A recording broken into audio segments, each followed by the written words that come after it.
जय श्री कृष्णा। आप सभी को भाद्रपद मास कृष्ण पक्ष एकादशी की ढेरों शुभकामनाएं।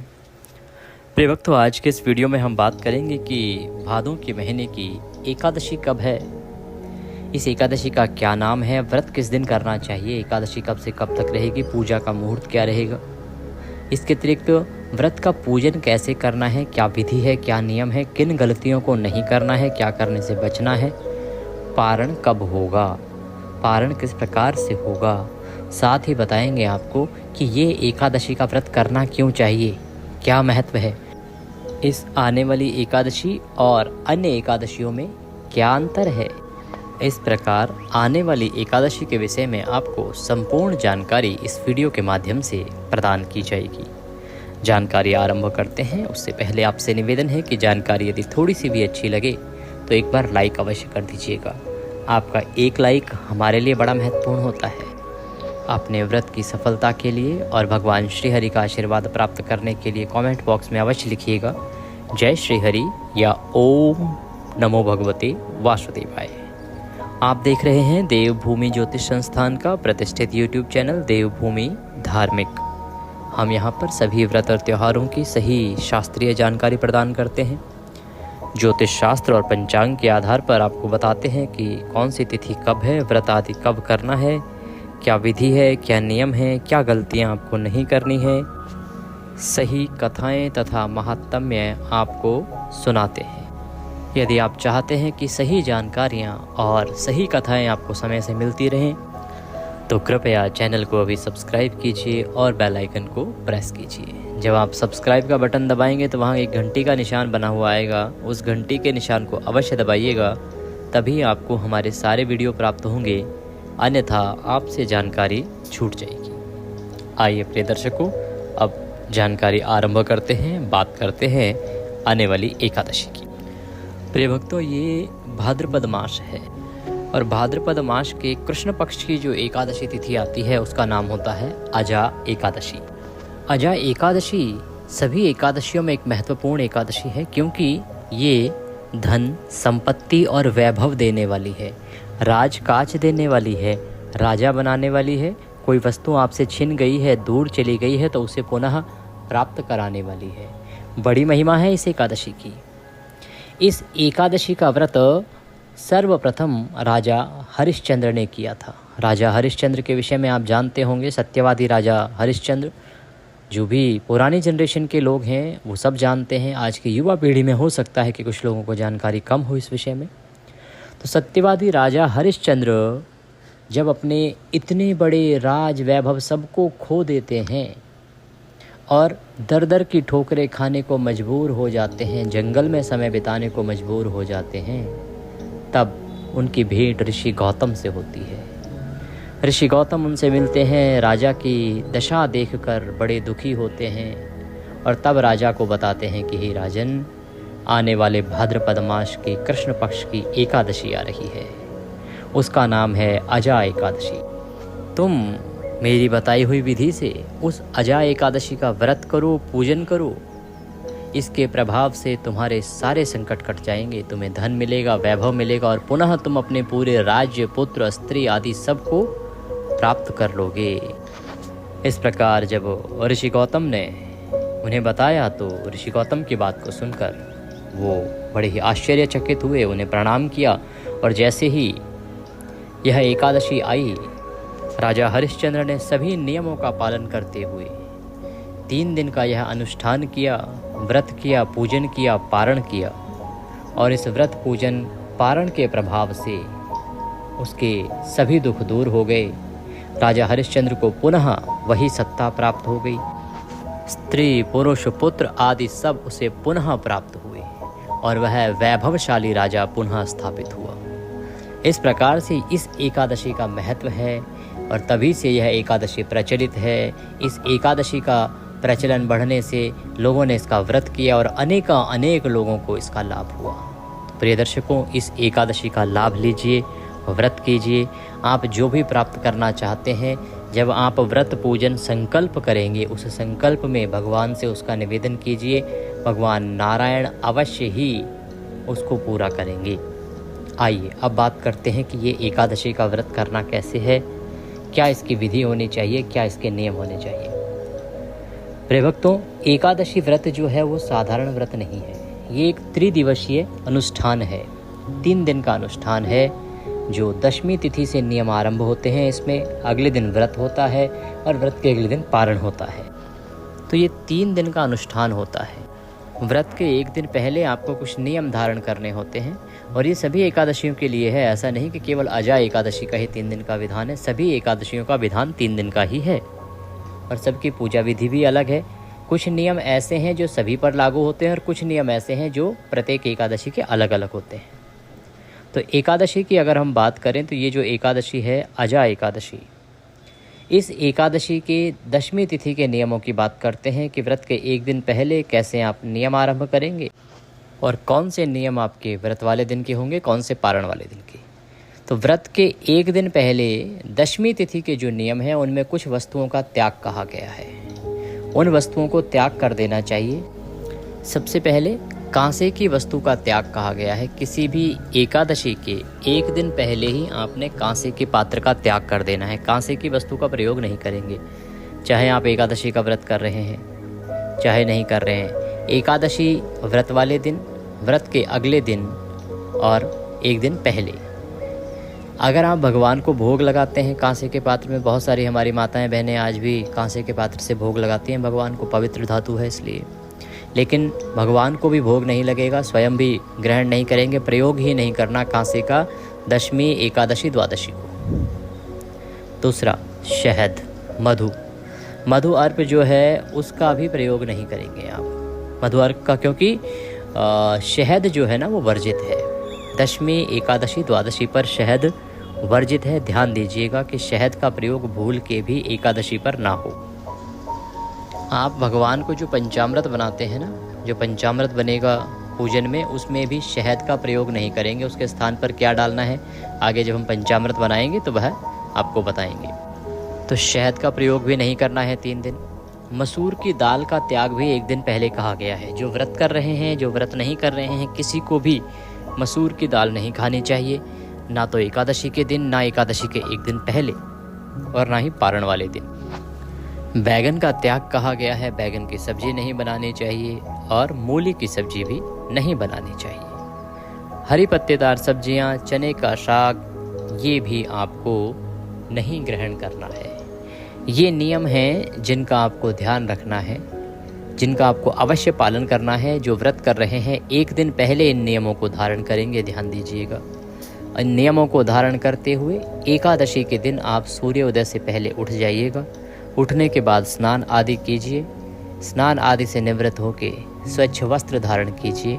स्वच्छ वस्त्र धारण करके और भगवान का व्रत पूजन संकल्प करते हुए पूजन करेंगे। आइए अब हम पूजन की ओर बढ़ते हैं और एकादशी का व्रत जिस दिन आप करेंगे उस दिन की विधि के विषय में बात करते हैं कि इस एकादशी का व्रत पूजन कैसे करेंगे। प्रिय दर्शकों, एकादशी व्रत पूजन करने के लिए जब आप स्नान आदि से निवृत्त होकर तैयार हो जाएंगे तो चौकी लगाएंगे भगवान की। आप जहाँ भी पूजन करते हैं, जो भी पूजा के लिए उपयुक्त स्थान है आपके पास, वहाँ पर अगर आपके मंदिर में भगवान का स्थान आपने दे रखा है, भगवान श्री हरि विष्णु की तस्वीर या प्रतिमा है, तो आप वहाँ पर भी उनका पूजन कर सकते हैं। अन्यथा चौकी लगाइए।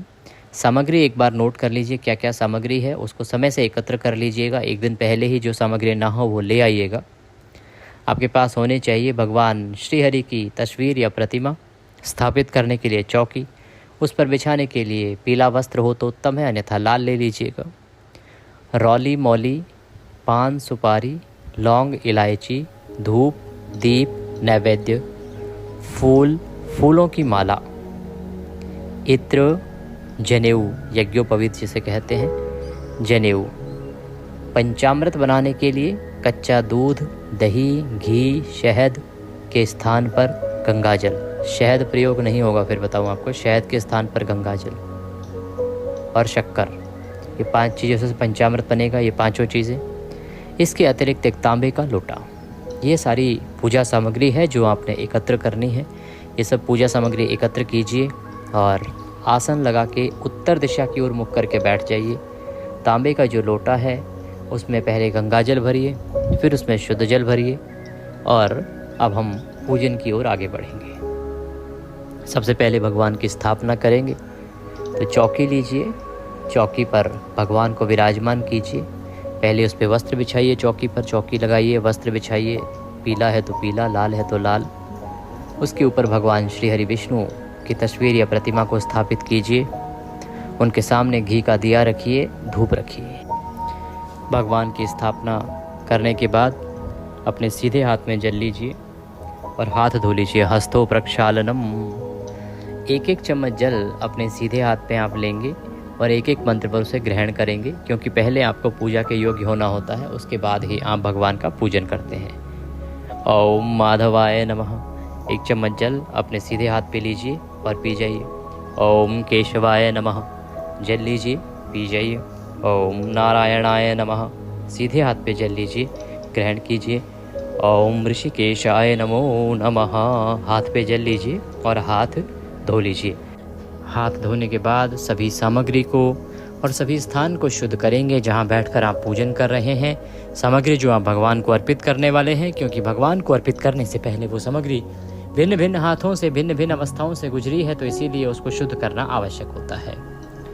एक पुष्प लीजिए, पुष्प के माध्यम से जल के छींटे दीजिए। लोटे में जो जल भरा है आपने भगवान के लिए, उससे छींटे दीजिए सभी सामग्री पर और स्थान पर जहाँ आप बैठकर पूजन करने वाले हैं।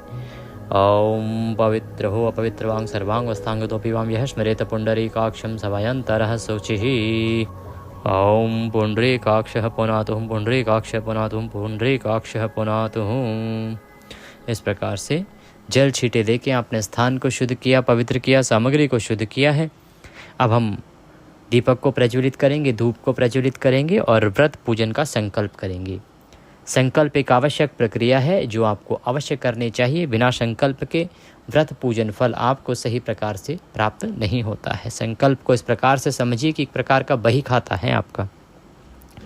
जब आप संकल्प करते हैं ना, उसमें कुछ चीज़ें बोली जाती हैं कि आप कौन हैं, क्या आपका गोत्र है, किस अवसर पर किस चीज़ को साक्षी मानकर आप क्या किस उद्देश्य की पूर्ति के लिए क्या कर रहे हैं। ये सब कुछ एक प्रकार से लिखित हो जाता है बही खाते में। इसीलिए संकल्पित होके ही आपको दान करना चाहिए, संकल्पित होके ही आपको कोई भी व्रत तथा पूजन करना चाहिए। तो संकल्प करेंगे। संकल्प करने के लिए अपने सीधे हाथ पर जल लीजिए। 1 रुपये का सिक्का दक्षिणा के रूप में कम से कम रखिए, अधिक जो भी आप रखना चाहें वह रख सकते हैं। 3 बार बोलिए ओम श्री विष्णु, ओम श्री विष्णु, ओम श्री विष्णु।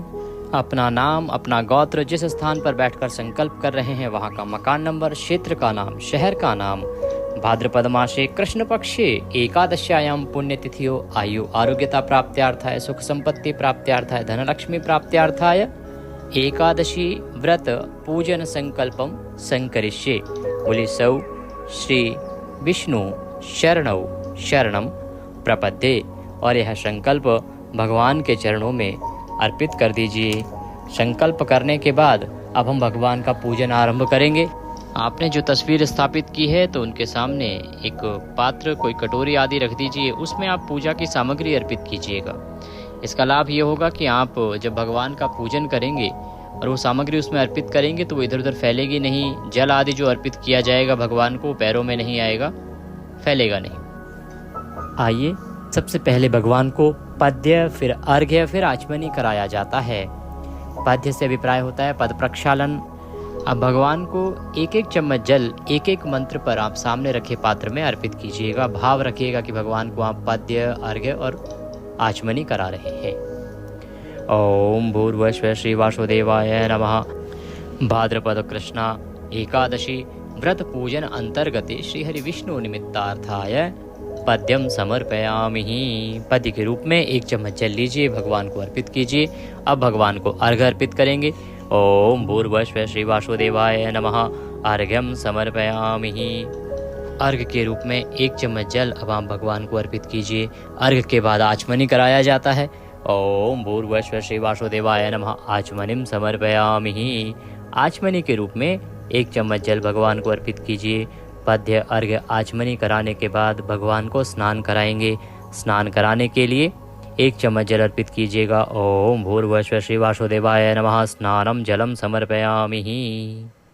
शुद्ध जल से स्नान कराने के बाद पंचामृत से स्नान कराया जाता है। तो पंचामृत से स्नान कराने के लिए पंचामृत बनाइए।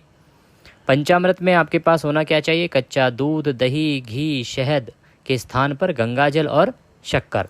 गंगाजल लेना है आपको, शहद के स्थान पर। शहद का प्रयोग जो है एकादशी पूजन में नहीं होता है पंचामृत में, तो शहद के स्थान पर गंगाजल लीजिए, पंचामृत बनाइए और वह पंचामृत से भगवान को अभिषेक कराइए। ओम भूर्भुवस्सुः श्री वासुदेवाय नमः। पंचामृत स्नान निमित्तार्थाय पंचामृतम समर्पयामि। जिनके पास प्रतिमा है वो पंचामृत से नहलाएंगे। जो तस्वीर पर पूजन कर रहे हैं ना, वो फूल पर पंचामृत लगा लीजिए और आप भगवान को अर्पित कर दीजिए। फूल पर पंचामृत लगा के अर्पित करना है आपने। पंचामृत से अभिषेक कराने के बाद शुद्ध जल से नहलाया जाता है भगवान को, तो शुद्ध जल लीजिए। ओम भूर्भुवस्सुः श्री वासुदेवाय नमः। सद्योदक स्नान निमित्तार्थाय शुद्ध जलम समर्पयामि। शुद्ध जल समर्पित कीजिए भगवान को। शुद्ध जल से नहलाइए भगवान को। शुद्ध जल से नहलाने के बाद अच्छे से पोंछ दीजिए भगवान को। अब भगवान को आप यज्ञोपवीत अर्पित करेंगे।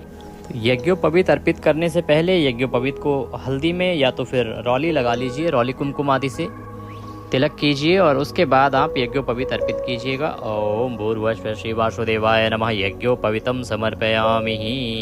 यज्ञोपवीत अर्पित कीजिए। यज्ञोपवीत अर्पित करने के बाद भगवान को वस्त्र अर्पित करेंगे। वस्त्र के रूप में एक मौली का टुकड़ा तोड़िए और वह अर्पित कर दीजिएगा। ओम भूर्भुवस्सुः श्री कृष्णाय नमः वासुदेवाय नमः श्री विष्णवे नमो नमः। वस्त्रम समर्पयामि। वस्त्र अर्पित कीजिए। वस्त्र अर्पित करने के बाद भगवान को इत्र लगाएंगे। इत्र को फूल पर लगा लीजिए और वह अर्पित कीजिएगा। ओम भूर्भुवस्सुः श्री नारायणाय नमः। इत्रम समर्पयामि। इत्र अर्पित कीजिए। इत्र लगाने के बाद तिलक कीजिए, रौले कुमकुम आदि से तिलक कीजिए भगवान को। ओम भूर्भुवस्सुः श्री वासुदेवाय नमः। गंधकम समर्पयामि। तिलकम समर्पयामि। प्रेम से तिलक लगाइए। तिलक लगा के फूलों की माला पहनाएंगे, पुष्प अर्पित करेंगे। ओम भूर्भुवस्सुः श्री वासुदेवाय नमः। पुष्पम समर्पयामि। माल्यार्पणम कुरुः। पुष्प अर्पित कीजिए, माला पहनाइए। माला पहनाने के बाद भगवान को धूप दिखाएंगे, दीप दिखाएंगे। ओम भूर्भुवस्सुः श्री नारायणाय नमः। धूपम अर्पयामि। ओम भूर्भुवस्सुः श्री नारायणाय नमः। दीपम दर्शयामि। धूप दिखाइए, दीप दिखाइए भगवान को और नैवेद्य अर्पित कीजिए। नैवेद्य कैसे अर्पित करेंगे? नैवेद्य के रूप में आपके पास कोई मिठाई है तो मिठाई लीजिएगा, फल है तो फल लीजिएगा, अन्यथा मिश्री ले लीजिएगा और वह अर्पित कर दीजिएगा। ओम भूर्भुवस्सुः श्री वासुदेवाय नमः। नैवेद्यम समर्पयामि। नैवेद्य समर्पित कीजिए भगवान को। नैवेद्य अर्पित करने के बाद जलाचमनी कराई जाती है, तो जलाचमनी के लिए भगवान को 1 चम्मच जल अर्पित कीजिए। ओम भूर्भुवस्सुः श्री वासुदेवाय नमः। जलाचमनीम समर्पयामि। जलाचमनी समर्पित कीजिए। जलाचमनी कराने के बाद भगवान को दुर्वा घास अर्पित कीजिए। दुर्वा घास होती है ना, ये पहले भी मैंने आपको बताया है। चातुर्मास का एक नियम होता है, बहुत बड़ा नियम है चातुर्मास का। अगर आप दुर्वा घास भगवान को पूरे चातुर्मास अर्पित करते हैं तो नारायण कहते हैं कि इस पृथ्वी पर मैं आपको अपार धन दौलत संपत्ति दूंगा और अंत में वैकुंठ दूंगा। इसीलिए दुर्वा घास पूरे चातुर्मास अगर किसी ने नियम लिया है तो बहुत उत्तम है। हमारे 1-2 दर्शक हैं, उनके बीच में हमारे पास कमेंट भी आए हैं, वो इस नियम का पालन कर रहे हैं कि उन्होंने दुर्वा घास अर्पित करने का नियम लिया है और वो प्रतिदिन भगवान को अर्पित करते हैं। जो लोग पूरे चातुर्मास नहीं अर्पित कर पा रहे हैं उनको एकादशी पर अवश्य अर्पित करना चाहिए। इसीलिए मैं सदा बताता हूँ आपको, पिछली 2 एकादशियों पर भी बताया और ये एकादशी भी चातुर्मास में ही एकादशी है। तो आपने दुर्वा लीजिएगा और दुर्वा लेके और वह अर्पित कीजिएगा। ओम भूर्भुवस्सुः श्री वासुदेवाय नमः। दुर्वांकुरम समर्पयामि। दुर्वांकुर समर्पित कीजिए और इसके बाद तांबूल अर्पित किया जाता है भगवान को। तांबूल क्या होता है कि एक पान का पत्ता लीजिए, उस पर 2 लौंग रखिए, 2 इलायची रखिए, 1 सुपारी रखिए और वह एक प्रकार का पान का बीड़ा हो गया, या फिर आप बना बनाया मीठा पान भी ले सकते हैं, वह भी अर्पित कर सकते हैं। भोजन के बाद जैसे पान दिया जाता है ना, उसी प्रकार से भगवान को तांबूल अर्पित किया जाता है। ओम भूर्भुवस्सुः श्री वासुदेवाय नमः। तांबूलम समर्पयामि।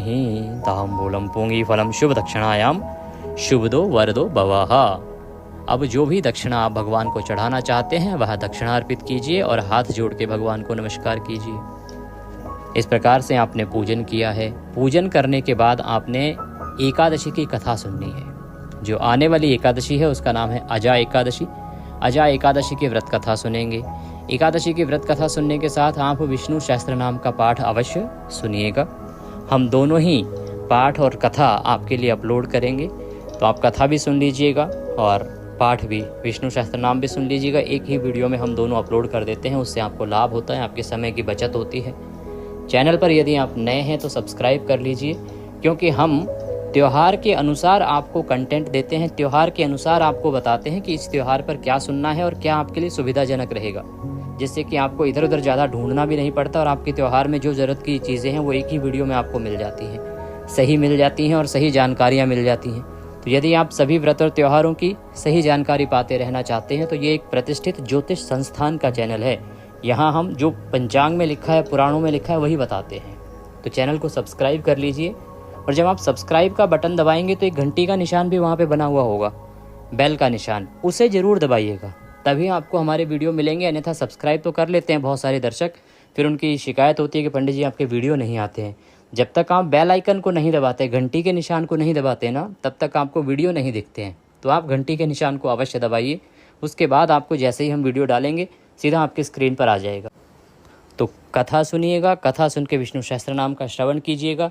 तदोपरांत नियम अनुसार दिन को व्यतीत कीजिएगा। नियमों में है कि शुद्धता का ध्यान रखना है, ब्रह्मचर्य का पालन करना है, किसी का अहित नहीं करना, किसी का अशुभ नहीं करना, किसी के प्रति वैर भाव नहीं रखना और किसी पे अकारण क्रोध नहीं करना। आपके जो भी काम हैं, गृहिणी हैं, गृह कार्य कीजिए, जिनका ऑफिस का कार्य है वो ऑफिस जाएं, जिनका कोई और बिजनेस है उसको देखिए, लेकिन व्यवहार रखिए शुद्ध, मन से रहिए शुद्ध, तन से रहिए शुद्ध। घर में भगवान विराजमान है, चौकी स्थापित है, किसी प्रकार का ग्रह कलेश न कीजिए, एकदम शांत शुद्ध वातावरण घर में रखिए।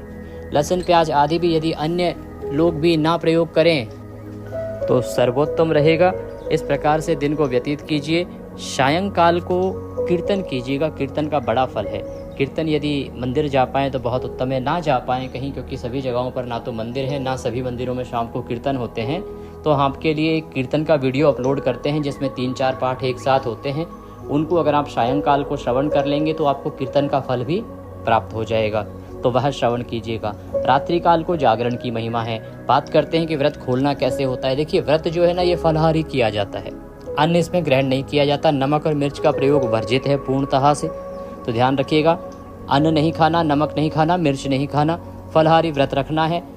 इसके अतिरिक्त दूध आदि आप पी सकते हैं, जल आदि पी सकते हैं। कुछ लोग निर्जल रखते हैं सभी एकादशियों को, ये आपकी अपनी श्रद्धा पर है, अन्यथा आवश्यकता नहीं है। आप वैसे जल पी के भी इस व्रत को कर सकते हैं। इस प्रकार से व्रत को कीजिए। सायंकाल को आप फलाहार आदि कर लीजिए। रात्रिकाल को संभव है तो जागरण कीजिए। पृथ्वी पर शयन कर पाएँ बहुत उत्तम है। अगले दिन पारण के लिए आपको सूर्योदय से पहले उठना चाहिए और उसके बाद पारण का पूजन करना चाहिए। पारण पूजन करने के बाद भगवान का भोग आदि लगाने के बाद, आरती आदि करने के बाद एक आवश्यक प्रक्रिया होती है पुष्पांजलि, जिसमें क्षमा याचना और अपने व्रत की सफलता निहित होती है। वो सब करना है। ये सारी आपको पारण का वीडियो जो मैं बनाता हूँ उसमें बताता हूँ आपको कि कैसे पूजन करना है, कैसे पुष्पांजलि करनी है, क्या वो गलतियाँ हैं जिनको नहीं करना है इसमें, तो उसके अनुसार विधि विधान से पारण कीजिएगा। पारण करने के बाद, पारण आदि के बाद ब्राह्मण भोजन आदि कराना चाहिए, ब्राह्मण को दान दक्षिणा आदि करना चाहिए और उसके बाद व्रत पारण स्वयं करना चाहिए। अब बात करते हैं कि ये एकादशी है किस दिन, व्रत इसका किस दिन किया जाना चाहिए, और दूसरा इसके पारण का समय क्या रहेगा, पारण का शुभ मुहूर्त क्या रहेगा। प्रिय दर्शकों, एकादशी का व्रत उस दिन किया जाता है जिस दिन एकादशी सूर्य के मुख से हो और द्वादशी युक्ता हो। द्वादशी युक्ता जो व्रत है ना, वो श्रेष्ठ माना गया है इसका। एकादशी का व्रत कभी भी दशमी बेधा नहीं करना चाहिए। दशमी बेधा का अभिप्राय होता है कि जिस दिन सुबह के समय दशमी आ रही हो और उसके बाद एकादशी हो, तो उस दिन का व्रत सदा त्याज्य बताया गया है, इसका त्याग करना चाहिए, ऐसा शास्त्र कहते हैं। सभी पुराणों में लगभग ऐसा लिखा है। विष्णु पुराण में भी इसका वर्णन है, इसके अतिरिक्त नारद पुराण में भी इसका वर्णन है। इस नियम के अनुसार आपको व्रत कब करना है। देखिए, ये जो एकादशी है ना, इस एकादशी तिथि की शुरुआत हो रही है 18 अगस्त को, सोमवार का दिन रहेगा, शाम को 5:22 पर, और यह एकादशी पूर्ण होगी 19 अगस्त को दोपहर को 3:32 पर। ऐसे में 19 अगस्त मंगलवार को सूर्य के मुख से एकादशी है और द्वादशी युक्ता भी है, इसमें द्वादशी भी आ जाएगी 3:30 बजे के बाद, तो यह उत्तम दिन है। 19 अगस्त को ही आपको इसका व्रत करना चाहिए, पूजन करना चाहिए और सर्वोत्तम रहेगा। सुबह 9:19 से और 10:55 तक का समय बहुत उत्तम है, इसमें आप पूजन करेंगे। कल्याणकारी है। इसके अतिरिक्त पारण जो किया जाता है वो हरिवासर का समय व्यतीत हो जाने के बाद किया जाता है। हरिवासर का समय होता है द्वादशी के पहले 5.5 घंटे। अब 5.5 घंटे जब व्यतीत हो जाए उसके बाद ही पारण करना चाहिए, अगले दिन सूर्योदय के बाद। इस नियम के अनुसार आप सूर्योदय से 20 तारीख को सूर्योदय के साथ ही 5:40 के आसपास सूर्योदय हो जाता है, तो 5:40 से और 8:32 तक आप पारण कर सकते हैं। उत्तम समय है, इसमें अपना व्रत खोलिए, कल्याण ही कल्याण होगा। यदि कुछ कहना चाहते हैं, पूछना चाहते हैं तो स्क्रीन पर मेरे नंबर आ रहे हैं, व्हाट्सएप पर आप मुझसे संपर्क कर सकते हैं। दक्षिणा आदि यदि कुछ भी भेजना चाहते हैं तो दक्षिणा के लिए भी 900 से नंबर आ रहा है, उस पर आप दक्षिणा आदि भेज सकते हैं। नारायण सब पर कृपा करें। वीडियो को लाइक करना ना भूलिएगा। चैनल पर नए हैं तो सब्सक्राइब करते जाइएगा। जय श्री कृष्ण।